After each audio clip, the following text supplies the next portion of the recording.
Hey ladies, this is the class for chapters 20 and 21 of To Kill a Mockingbird.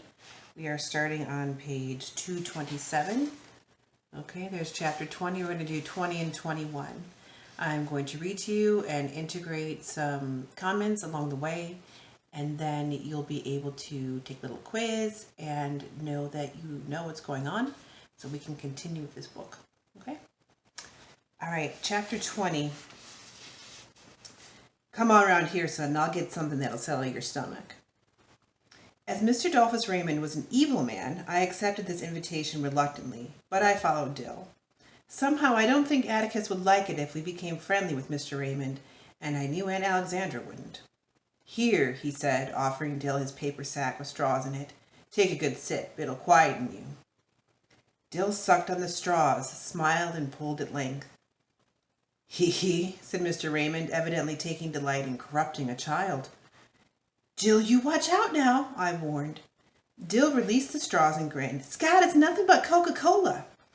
Mr. Raymond sat up against the tree trunk. He had been lying on the grass.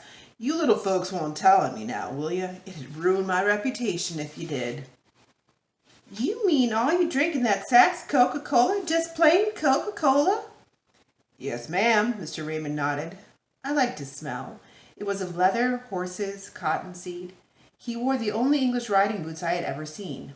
That's all I drink most of the time. Then you just pretend you're half... I beg your pardon, sir, I caught myself. I didn't mean to be... Mr. Raymond chuckled, not at all offended, and I tried to frame a discreet question. Why do you do like you do? What? Oh, yes, you mean why do I pretend? Well, it's very simple, he said.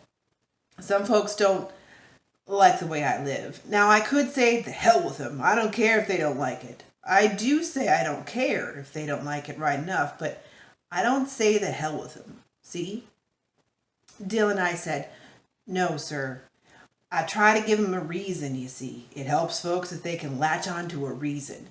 When I come to town, which is seldom, if I weave a little and drink out of this sack, folks can say, Dolphus Raymond's in the clutches of whiskey. That's why he won't change his ways.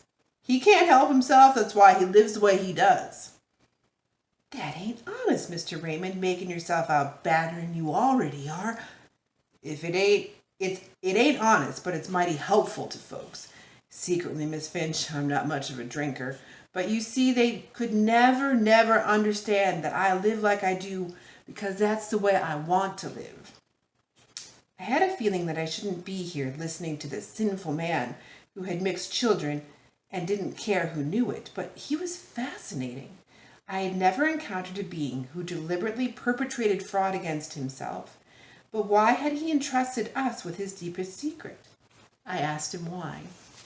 So it's kind of interesting, isn't it, that Mr. Dolphus Raymond is willing to make a fool of himself in order to ease people's consciences, to give them a quote-unquote reason for not liking him, because the reason that they don't like him is really much more shameful than not liking him for behaving badly, because he doesn't behave badly because he loves a certain woman and he has children with her because of her race. That's not the part that's shameful, right? What's shameful is their attitude towards him. So instead of saying, well, forget them, he doesn't take it to heart, but he performs this kind of strange act of charity in making up a reason or hinting around at a different reason. People like to have what they think is a good explanation for behaving the way that they do. And he's helping them to, although it's not completely true, it helps them live with themselves. So the person who's, again, it's kind of this inside-out mentality. The person who everybody thinks is the baddie, right, is really actually the more kind person, okay? I think that's all I wanted to say about that. He's just being easier on people because it gives people a reason, something to point to say why he behaves the way that he does. All right, so let's continue on the bottom of 228. Why had he entrusted Scout and Dill with this information? Because you're children and you can understand it, he said. And because I heard that one, he jerked at Dill. Things haven't caught up with that one's instinct yet. Let him get a little older and he won't get sick and cry. Maybe things will strike him as being not quite right, say, but he won't cry now when he gets a few years on him. Cry about what, Mr. Raymond? Dill's maleness was beginning to assert itself. Cry about the simple hell people give other people, without even thinking. Cry about the hell white people give colored folks, without even stopping to think that they're people too. Atticus says cheating a colored man is 10 times worse than cheating a white man, I muttered. Says it's the worst thing you can do. Mr. Raymond said, I don't reckon it's... Miss Jean Louise, you don't know your pa's not run-of-the-mill man. It'll take a few years for that to sink in. You haven't seen enough of the world yet. You haven't even seen this town, but all you got to do is step back inside that courthouse. This is a microcosm. This is an aside showing us that what's going on inside the courtroom, what's happening inside, is a sign of what's happening in the town. It's a sign of what's happening in the South. It's a sign of what's happening in the country. So this is a little gem telling us that the person who seems like he wouldn't know the first thing about human relations, the drunk guy, actually has more insight, and he's telling these two kids about what's about to happen in the courtroom, that people can't distinguish these things, and that Atticus is the one who's different from everybody else, and he's trying so desperately, Atticus is trying so desperately to help them see. But will they be able to see? That's the question. All you got to do is step back inside that courthouse. Which reminded me that we were missing nearly all of Mr. Gilmer's cross-examination. I looked at the sun, and it was dropping fast behind the store tops on the west side of the square. Between two fires, I could not decide which one I wanted to jump into, Mr. Raymond or the 5th Judicial Circuit Court. Come on, Dill, I said. You all right now? Yeah, glad to meet you, Mr. Raymond, and thanks for the drink. It was mighty settling. We raced back to the courthouse, up the steps, up 2 flights of stairs, and edged our way along the balcony rail. Reverend Sykes had saved our seats. The courtroom was still, and again I wondered where the babies were. Judge Taylor's cigar was a brown speck in the center of his mouth. Mr. Gilmer was writing on one of the yellow pads on his table, trying to outdo the court reporter, whose hand was jerking rapidly. Shoot, I muttered, we missed it. Atticus was halfway through his speech to the jury. He had evidently pulled some papers from his briefcase that rested beside his chair because they were on the table. Tom Robinson was toying with them. Absence of any corroborative evidence, this man was indicted on a capital charge and is now on trial for his life. I punched Jim. How long has he been at it?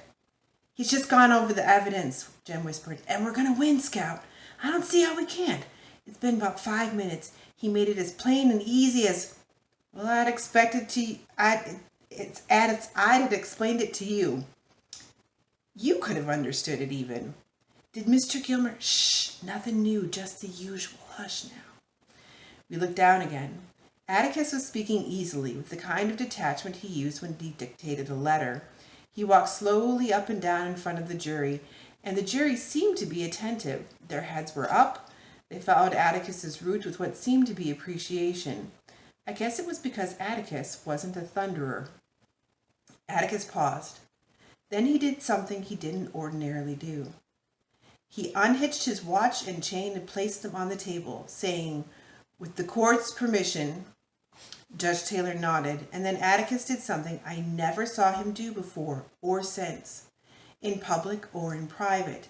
He unbuttoned his vest, unbuttoned his collar, loosened his tie, and took off his coat.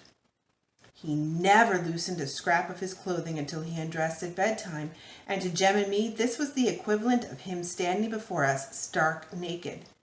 We exchanged horrified glances. This is important, guys. Atticus is taking off all of the layers. This is a metaphor, right? He's taking off all of the layers of protection.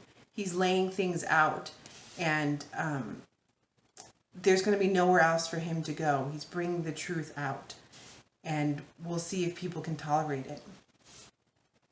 But those are important details. Atticus he's not a thunderer, right? So when he does small things, they need to shout at us. And Scott is really trying to tell us this here, okay? Atticus put his hands in his pockets, and as he returned to the jury, I saw his gold collar button and the tips of his pen and pencil winking in the light. "Gentlemen," he said. Jem and I again looked at each other. Atticus might have said scout. His voice had lost its aridity, its detachment, and he was talking to the jury as if they were folks on the post office corner. "Gentlemen," he was saying, "I shall be brief, but I would like to use my remaining time with you to remind you that this case is not a difficult one. It requires no minute sifting of complicated facts, but it does require you to be sure beyond all reasonable doubt as to the guilt of the defendant. To begin with, this case should never have come to trial. This case is as simple as black and white." Very interesting turn of phrase, right, Atticus? Simple as black and white. Black skin versus white skin. Truth versus error. Light versus dark. It's a very important quote. I want you to know it. This case is as simple as what? Black and white. The state has not produced one iota of medical evidence to the effect that the crime Tom Robinson is charged with ever took place. It has relied instead upon the testimony of two witnesses whose evidence has not only been called into serious question on cross-examination, but has been flatly contradicted by the defendant. The defendant is not guilty, but somebody in this courtroom is. I have nothing but pity in my heart for the chief witness for the state, but my pity does not extend so far as to her putting a man's life at stake, which she has done in an effort to get rid of her own guilt. I say guilt, gentlemen, because it was guilt that motivated her. She has committed no crime. She has merely broken a rigid and time-honored code of our society, a code so severe that whoever breaks it is hounded from our midst as unfit to live with. She is the victim of cruel poverty and ignorance, but I cannot pity her. She is white. She knew full well the enormity of her offense, but because her desires were stronger than the code she was breaking, she persisted in breaking it. She persisted, as her subsequent reaction is something that all of us have known at one time or another. She did something every child has done. She tried to put the evidence of her offense away from her. But in this case, she was no child hiding stolen contraband. She struck out at her victim. Of necessity, she must put him away from her. He must be removed from her presence, from this world. She must destroy the evidence of her offense. What was the evidence of her offense? I want you guys to keep this in mind. I'm going to ask it as a question. What was the evidence of her offense? Tom Robinson, a human being. She must put Tom Robinson away from her. Tom Robinson was her daily reminder of what she did. What did she do?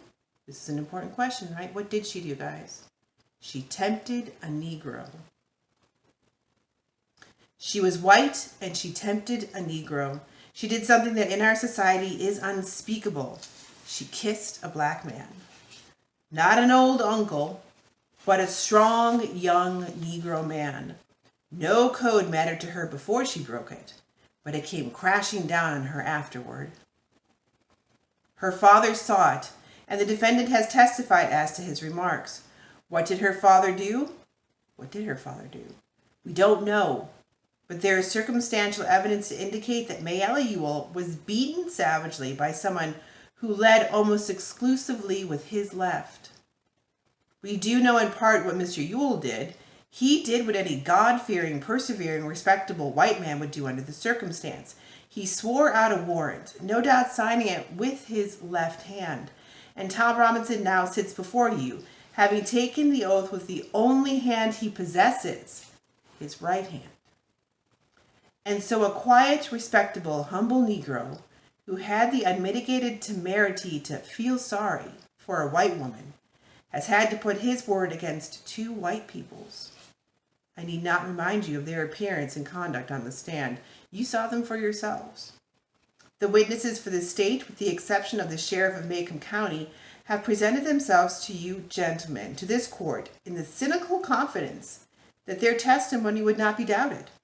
Confident that you gentlemen would go along with them on the assumption, the evil assumption, black and white, that all Negroes lie, that all Negroes are basically immoral beings, that all Negro men are not to be trusted around our women, an assumption one associates with minds of their caliber. Which, gentlemen, we know is in itself a lie as black as Tom Robinson's skin. A lie I do not have to point out to you. You know the truth. And the truth is this: some Negroes lie. Some Negroes are immoral. Some Negro men are not to be trusted with around women, black or white. But this is a truth that applies to the human race and to no particular race of men. There is not a person in this courtroom who has never told a lie, who has never done an immoral thing, and there is no man living who has never looked upon a woman without desire. Atticus paused and took out his handkerchief. I'm going to pause here. This speech is so important. This speech is so important. You should be able, if I ask you, if I pull any of the quotes from this speech, you should be able to say that it was Atticus and it was his closing remarks in this case. He is being clear in a way that he's not been clear all throughout this book, and he is a clear man. He's laying it out in what? In black and white. Okay. Then he took off his glasses and wiped them, and we saw another first. Look at all these firsts that are coming that Scout is showing us, one right after another. You should know them. Another first. We had never seen him sweat. We heard about this earlier. He was one of those men whose faces never perspired, but now it was shining tan. Atticus is up against the wall. He's laying it all out. He's putting it all out there. He's taking down his own personal defenses, even ones he doesn't even think about. His body is doing it. It's all out there. One more thing, gentlemen, before I quit. Thomas Jefferson once said that all men are created equal, a phrase that the Yankees and the distaff side of the executive branch of Washington are fond of hurling at us. There is a tendency in this year of grace, 1935. What year is it? 1935. For certain people to use this phrase out of context, to satisfy all conditions. The most ridiculous example I can think of is that the people who run the public education promote the stupid and idle along with the industrious. Because all men are created equal, educators will gravely tell you the children left behind suffer terrible feelings of inferiority. We know all men are not created equal in the sense that some people would have us believe. Some people are smarter than others. Some people have more opportunity because they're born with it. Some men make more money than others. Some ladies make better cakes than others. Some people are born gifted beyond the normal scope of most men. But there is one way in this country in which all men are created equal. There is one human institution that makes a pauper the equal of a Rockefeller, the stupid man the equal of an Einstein, and the ignorant man the equal of any college president. That institution, gentlemen, is a court. What's the one institution? Court of law. Keep that in mind. That Atticus thinks that. It can be the Supreme Court of the United States, or the humblest JP court in the land, or this honorable court which you serve. Our courts have their faults, as does any human institution, but in this country, our courts are the great levelers, and in our courts, all men are created equal. I'm no idealist to believe firmly in the integrity of our courts and in the jury system. That is no ideal to me. It is a living, working reality. Gentlemen, a court is no better than each man of you sitting before me on this jury. A court is only as sound as its jury, and a jury is only as sound as the men who make it up. I am confident that you gentlemen will review without passion the evidence you have heard, come to a decision, and restore this defendant to his family. In the name of God, do your duty. Atticus's voice had dropped, and as he turned away from the jury, he said something I did not catch. He said it more to himself than to the court. I punched him. What did he say? In the name of God, believe him. I think that's what he said. Dill suddenly reached over to me and tugged at Jem. Look at yonder! We followed his finger with sinking hearts. Calpurnia was making her way up the middle aisle, walking straight towards Atticus. So that's the end of chapter 20. I want to make sure that you guys realize, I will ask you questions about Mr. Raymond right? Why he does what he does, why he drinks out of a brown paper bag and acts like he's drunk. And I want you to have an understanding about whether he is really an evil man. Why does Scout think he's an evil man, and is he actually? And I want you to think about why Mayella made an accusation, a false accusation against Tom. What was it that she needed to do? What was it that she was so desperate to put away from her, right? Because she's like a child, right? She won't take responsibility for her actions, so she throws the blame back on the victim. And she's embarrassed and scared that she's broken this social norm that's extremely taboo.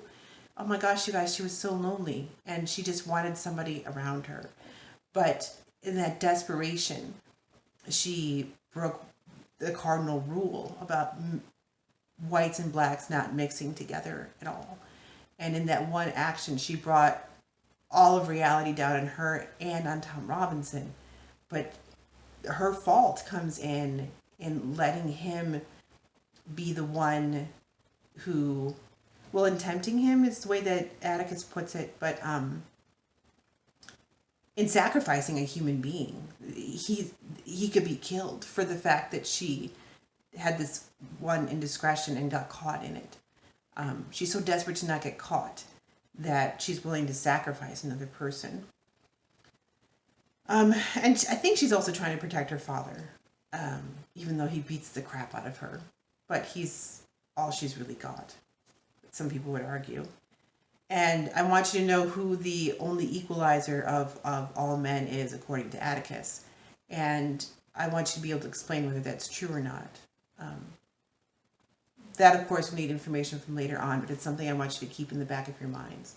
So those are the points I want you to be able to consider and to be able to answer. Now, I'm going to move on to chapter 21, because we have time to do that. Chapter 21. Remember, Calpurnia is just walking to the courtroom, and Dylan and the kids are a little nervous about it. She, Calpurnia, we're on page 235. She stopped shyly at the railing and waited to get Judge Taylor's attention. She was in a fresh apron, and she carried an envelope in her hand. Judge Taylor saw her and said, "It's Calpurnia, isn't it?" "Yes, sir," she said. "Could I just pass this note to Mr. Finch, please, sir? It hasn't got anything to do with the trial." Judge Taylor nodded, and Atticus took the envelope from Calpurnia. He opened it, read its contents, and said, "Judge, this note is from my sister. She says my children are missing, haven't turned up since noon. Could you..." "I know where they are, Atticus." Mr. Underwood spoke up. Who spoke up? Who's been watching them? "They're right up yonder in the colored balcony. Been there since precisely 1:18 p.m. Mr. Underwood ratted him out. Our father turned around and looked up. "Jem, come down from there," he called. Then he said something to the judge we didn't hear. We climbed across Reverend Sykes and made our way to the staircase. Atticus and Calpurnia met us downstairs. Calpurnia looked peeved, but Atticus looked exhausted. Jem was jumping in excitement. "We've won, haven't we?" "I've no idea," said Atticus shortly. "You've been here all afternoon. Go home with Calpurnia and get your supper. And stay home." "Oh, Atticus, let us come back," pleaded Jem. "Please let us hear the verdict. Please, sir." "The jury might be out and back in a minute. We don't know." But we could tell Atticus was relenting. "Well, you've heard it all, so you might as well come back and hear the rest. Tell you what, you can all come back when you've eaten your supper. Eat slowly now. You won't miss anything important. And if the jury's still out, you can wait with us. But I expect it'll be over before you get back." "You think they'll acquit him fast?" asked Jem. Atticus opened his mouth to answer, but shut it and left us. We should note how this father, who's done this amazing job, has excited the enthusiasm and passion of his son. And I think the way that Atticus, pay attention to how Atticus is addressing Jem. He's not mad, and he's not worried that they've heard too much. But he wants them to be gone for a little while because he thinks the jury is going to come back quickly. And the jury coming back quickly means that they didn't really listen to his argument, that they had already had their minds made up ahead of time. And it may come, if it's between black and white, and there's a very quick response, it's not going to be one of understanding. He's concerned about how his kids are going to take it. Okay, I prayed that Reverend Sykes would save our seats for us, but stopped praying when I remembered that people got up and left in droves when the jury went out. Tonight they'd overrun the drugstore, the OK Cafe, and the hotel. That is, unless they had brought their suppers, too. Calpurnia marched us home. Skin every one of you alive, the very idea, you children listening to all that. Mr. Jem, don't you know it's better to take your little sister to that trial? Miss Alexandra will absolutely have a stroke of paralysis when she finds out. Ain't fitting for children to hear. The streetlights were on, and we glimpsed Calpurnia's indignant profile as we passed beneath them. Mr. Jem, I thought you was getting some kind of head on your shoulders. The very idea. She's your little sister. The very idea, sir. You ought to be perfectly ashamed of yourself. Ain't you got any sense at all? I was exhilarated. So many things had happened so fast. I felt it would take years to sort them out. And now here was Calpurnia giving her precious gem down the country. What new marvels would the evening bring? I love that line because it takes the narrator decades to sort it out, right? It took her this long to write. It took decades from her experience, right, to write the story of it. Jem was chuckling. Don't you want to hear about it, Cal? Hush your mouth, sir. When you ought to be hanging your head in shame, you go along laughing. Calpurnia revived a series of rusty threats that moved Jem to little remorse, and she sailed up to the front steps with her classic, If Mr. Finch don't wear you out, I will. Get in that house, sir. Jem went in grinning, and Calpurnia nodded tacit consent to having Dylan to supper. You call Miss Rachel right now and tell her where you are, she told him. She's run distracted looking for you. You watch out she don't ship you back to Meridian first thing in the morning. Aunt Alexandra met us and nearly fainted when Calpurnia told her where we were. I guess it hurt her when we told her Atticus said we could go back, because she didn't say a word during supper. She just rearranged food in her plate, looking at it sadly while Calpurnia served Jem, Dill, and me with a vengeance. Calpurnia poured milk, dished out potato salad, and ham, muttering, Shame to yourselves, in varying degrees of intensity. Now you all eat slow, was her final command. Reverend Sykes had saved our places. We were surprised to find that we had been gone nearly an hour, and were equally surprised to find the courtroom exactly as we had left it, with minor changes. The jury box was empty. The defendant was gone. Judge Taylor had been gone, but he reappeared as we were seating ourselves. Nobody's moved hardly, said Jem. They moved round some when the jury went out, said Reverend Sykes. Men folk down there got the women folk their suppers and they fed their babies.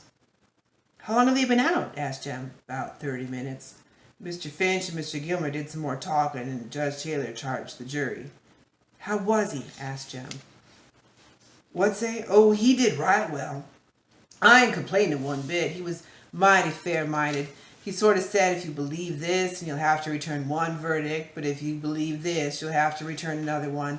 I thought he was leaning a little to our side. Reverend Sykes scratched his head. Jem smiled. He's not supposed to lean, Reverend. But don't fret. We've won it, he said wisely. Don't see how any jury could convict on what we heard. Now, don't you be so confident, Mr. Jem. I ain't ever seen any jury decide in favor of a colored man over a white man. But Jem took exception to Reverend Sykes, and we were subjected to a lengthy review of the evidence with Jem's ideas on the law regarding rape. It wasn't rape if she let you, but she had to be 18. In Alabama, that is. And Mayella was 19. Apparently you had to kick and holler. You had to be overpowered and stomped on, preferably knocked stone cold. If you were under 18, you didn't have to go through all this. Mr. Jem, Reverend Sykes demurred, this ain't a polite thing for little ladies to hear. Aw, she doesn't know what we're talking about, said Jem. Scott, this is too old for you, ain't it? It most certainly is not. I know every word you're saying. Perhaps I was too convincing because Jem hushed and never discussed the subject again. What time is it, Reverend? He asked, getting on toward 8. I looked down and saw Atticus strolling around with his hands in his pockets. He made a tour of the windows and walked by the railing over to the jury box. He looked in it, inspected Judge Taylor on his throne, then went back to where he started. I caught his eye and waved to him. He acknowledged my salute with a nod and resumed his tour. Mr. Gilmer was standing at the windows talking to Mr. Underwood. Bert, the court reporter, was chain-smoking. He sat back with his feet on the table. But the officers of the court, the ones present, Atticus, Mr. Gilmer, Judge Taylor, sound asleep, and Bert, were the only ones whose behavior seemed normal. I had never seen a packed courtroom so still. Sometimes a baby would cry out fretfully, and a child would scurry out, but the grown people sat as if they were in a church. In the balcony, the Negroes sat and stood around us with biblical patience. The old courthouse clock suffered its preliminary strain and struck the hour, 8 deafening bongs that shook our bones. When it bonged 11 times, I was past feeling. Tired from fighting sleep, I allowed myself a short nap against Reverend Sykes' comfortable arm and shoulder. I jerked awake and made an honest effort to remain so, but looking down and concentrating on the heads below, there were 16 bald ones, 14 men that could pass for redheads, 40 heads varying between brown and black, and I remembered something Jem had once explained to me when he went through a brief period of psychical research. He said if enough people, a stadium full maybe, were to concentrate on one thing, such as setting a tree afire in the woods, that the tree would ignite of its own accord. I toyed with the idea of asking everyone below to concentrate on setting Tom Robinson free, but thought if they were as tired as I, it wouldn't work. Dill was sound asleep, his head on Jem's shoulder, and Jem was quiet. "In a long time?" I asked him. "Sure it is, Scout," he said happily. "Well, from the way you put it, it'd just take 5 minutes." Jem raised his eyebrows. "There are things you don't understand," he said, and I was too weary to argue. But I must have been reasonably awake, or I would not have received the impression that was creeping into me. It was not unlike one I had last winter, and Okay, we're on the bottom of page 239. Had a bit of a break there, sorry. But I must have been reasonably awake, or I would not have received the impression that was creeping into me. It was not unlike one I had last winter, and I shivered, though the night was hot. The feeling grew until the atmosphere in the courtroom was exactly the same as a cold February morning, when the mockingbirds were still, and the carpenters had stopped hammering on Miss Maudie's new house, and every wood door in the neighborhood was shut as tight as the doors of the Radley place. A deserted, waiting, empty street, and the courtroom was packed with people. A steaming summer night was no different from a winter morning. Mr. Heck Tate, who had entered the courtroom and was talking to Atticus, might have been wearing his high boots and lumberjacket. Atticus had stopped his tranquil journey and had put his foot onto the bottom rung of a chair. As he listened to what Mr. Tate was saying, he ran his hand slowly up and down his thigh. I expected Mr. Tate to say any minute, "Take him, Mr. Finch." Do you remember what this paragraph is referring to from earlier on in the book? Another showdown that Atticus Finch had. But Mr. Tate said, "The court will come to order," in a voice that rang with authority, and the heads below us jerked up. Mr. Tate left the room and returned with Tom Robinson. He steered Tom to his place beside Atticus and stood there. Judge Taylor had roused himself to sudden alertness and was sitting up straight, looking at the empty jury box. What happened after that had a dreamlike quality. In a dream I saw the jury return, moving like underwater swimmers, and Judge Taylor's voice came from far away and was tiny. I saw something only a lawyer's child could be expected to see, could be expected to watch for. And it was like watching Atticus walk into the street, raise a rifle to his shoulder, and pull the trigger, but watching all the time, knowing that the gun was empty. A jury never looks at a defendant it has convicted. And when this jury came in, not one of them looked at Tom Robinson. Scott knows. This is the inside perspective that she has, right? That's important. The foreman handed a piece of paper to Mr. Tate, who handed it to the clerk, who handed it to the judge. I shut my eyes. Judge Taylor was polling the jury. Guilty. Guilty. Guilty. Guilty. I peeked at Jem. His hands were white, from gripping the balcony rail, and his shoulders jerked as if each guilty was a separate stab between them. Poor Jem, his ideals are being stabbed right there. Judge Taylor was saying something. His gavel was in his fist, but he wasn't using it. Dimly, I saw Atticus pushing papers from the table into his briefcase. He snapped it shut, went to the court reporter and said something, nodded to Mr. Gilmer, then went to Tom Robinson and whispered something to him. Atticus put his hand on Tom's shoulder as he whispered. Atticus took his coat off the back of his chair and pulled it over his shoulder. Then he left the courtroom, but not by his usual exit. He must have wanted to go home the short way, because he walked quickly down the middle aisle toward the south exit. I followed the top of his head as he made his way to the door. He did not look up.